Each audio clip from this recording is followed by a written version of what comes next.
ఇక విశ్వామిత్రుడు యజ్ఞదీక్షితుడయ్యాడు. యజ్ఞం ప్రారంభం కాబోతోంది. ఇంతలో మహర్షి అసురులు యజ్ఞ విధ్వంసం చేయడానికి ఎప్పుడు ఉపక్రమిస్తారు అని అడిగేసరికి మునులు ఇంతలో సమాధానం చెప్పారు. ఓ దశరథి, కౌశికులు మౌనంలో ఉన్నారు. ఇది మొదలు 6 రాత్రులు వారు నవకర్మను పాటిస్తారు. కాబట్టి ఆ నవకర్మను నువ్వే రక్షించాలి. వారు ఎవరితోటి మాట్లాడరు, మౌనంలో ఉంటారు అని చెప్పి క్రతువు సాగుతోంది. 5 రాత్రులు నిండాయి. నిద్రాహారాలు లేకుండా రామలక్ష్మణులు రక్షణ దీక్షలో ఉన్నారు. యజ్ఞవేది జ్వాలాజ్వల దీప్తులతో ఉంది.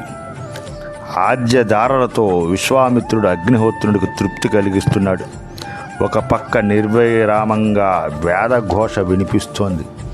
అంతవరకు నిర్మలంగా ప్రశాంతంగా ఉన్న ఆకాశంలో కారు మేఘాలు కమ్ముకున్నాయి. గర్జనలు ప్రారంభమయ్యాయి. మారీచ సుభాసులు తమ రాక్షస అనుచర గణంతో గగన వీధి నుంచి రక్తమాంసాన్ని వర్షించడానికి సిద్ధమయ్యారు, వర్షిస్తున్నారు.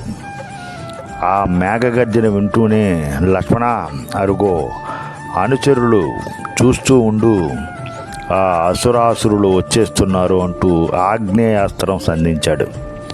అది సుబాహుని గుండె చీల్చి నేల కూల్చింది. వెనువెంటనే రామధనుర్విముక్తమైన వాయు అస్త్రం సంధించాడు రాముడు. ఆ అస్త్రం అసురు సేనలను విగత జీవుల్ని చేసింది. అనంతరం రాముడు, లక్ష్మణ, ఇక తాటక కొడుకు మారీచుడు ఒకడే ఉన్నాడు, వీడికి నా అస్త్రబలం చూపిస్తాను అంటూ శాతేశువు అనే అస్త్రం ప్రయోగించాడు. మారీచుడు ఆ అస్త్రం దెబ్బకు ఆశ్రమానికి 100 యోజనాల దూరంలో సముద్రంలో పడ్డాడు. ఇక్కడితో ఆ రాక్షసుల గోల వదిలింది. విశ్వామిత్రుని క్రతువు నిర్విఘ్నంగా సాగింది.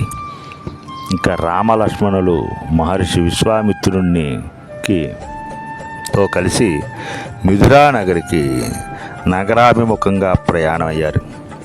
దారిలో ఎన్నెన్నో కథలు విశ్వామిత్రుడు చెబుతుంటే మార్గాయాసం లేకుండా వారు నడక సాగిస్తున్నారు. సాయంత్రానికి శోణాభాద్రి నదీ తీరం చేరారు. అక్కడే సాయం సంధ్య ఉపాసించి విశ్రమించారు. ఆ రాత్రే విశ్వామిత్రుడు రఘువంశ వృత్తాంతాన్ని వివరించాడు రామలక్ష్మణులకి.